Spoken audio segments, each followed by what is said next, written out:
बैल एक सोहर आहे भारी. कौन सी? काकाच्या पाया पडायचं. Hi hello welcome to my channel. तर आज आम्ही चाललो होतो पुण्याला. गाडीमध्ये मी, श्रेयश, अन्वी आणि भैया होतो. तर आमची जाताना चालली होती मज्जा मस्ती थोडी. आमची अन्वी देत होती घोषणा, त्या तुम्ही ऐकू शकता.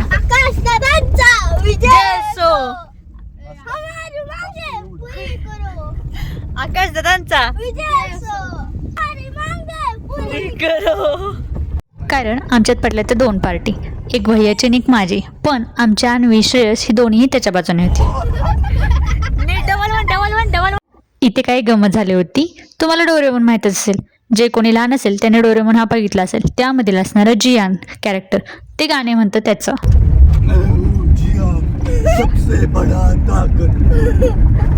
आमच्या जाताना ही मस्ती चाललीच होती.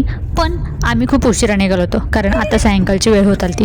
मग त्यामध्ये झंक्याचा फोन आला आणि त्यांनी सांगितलं की तुम्ही जेवण करून निवांत या. मग हे तर ऐकल्यावर सगळे खुश झाले कारण जेवायला कधी बाहेर भेटते हेच ह्याची वाट बघत असतो आम्ही सगळे. मग काय त्याच्यावरने चालले जोक पुन्हा डबल सुरू.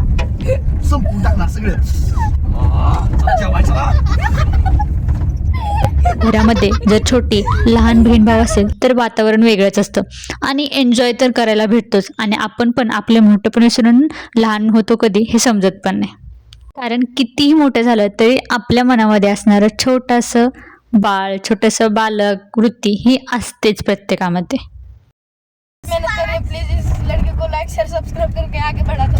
गप्पा मारत ट्रॅव्हलिंग करत संध्याकाळ झाली आणि जेवणाची वेळ आली. तुम्हाला माहितीच आहे मी दरवेळेस वेगवेगळ्या ठिकाणी जेवण करायला येत असते.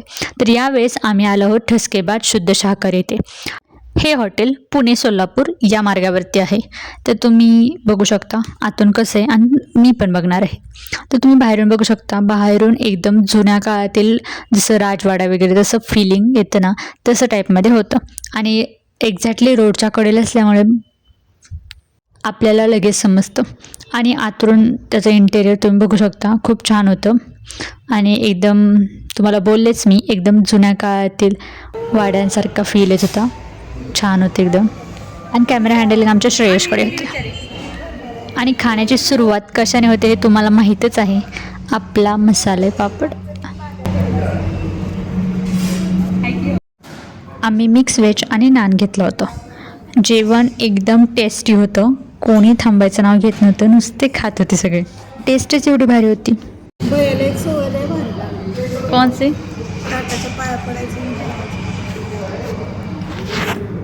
त्यानंतर आपलं जिरा राईस आणि डाळ तडका झालाच पाहिजे. त्याशिवाय जेवण पूर्ण वाटत नाही. जेवण एकदम मस्त होतं, खूप छान होतं. मला तर खूप आवडलं. तुम्ही या एकदा ट्राय नक्की करा आणि चॅनलला लाईक, शेअर आणि सबस्क्राईब करा. भेटू अशाच नवीन ब्लॉगमध्ये. बाय.